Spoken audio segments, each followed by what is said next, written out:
দিনটা ছিল 12ই December, retail employee day. তো আমাদের এখানে সব রেডি হয়ে গেছে কেক কাটিংয়ের জন্য। কেক কাটিং করা হবে। এই যে আমরা সবাই মিলে কেক কাটিং করছি। এই যে আমাদের শাড়ির টিএল।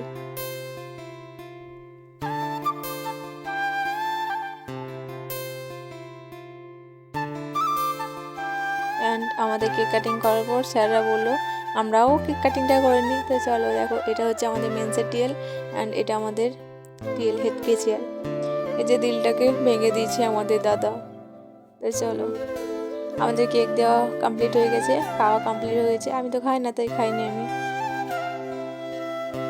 এখন যাচ্ছি নিচে কিছু ফটো ক্লিক করতে, আর যে আমাদের নিজেরাকে কেমন সাজিয়েছি দেখো, আমাদের এক্সপ্রেস বাজার। অ্যান্ড এটা হচ্ছে আমাদের Payel the and cute sister and this me, একে দেখো। দেন পুষ্পা রাজ, ভাই সোয়াগি ऐसा इसका। তারপর বিকেলে দিয়ে দিয়েছিল একটা করে টিফিন। দেন টিফিনটা খেয়ে তারপর টাটা বন্ধুরা, দেখা হচ্ছে নেক্সট মিনি ব্লগে।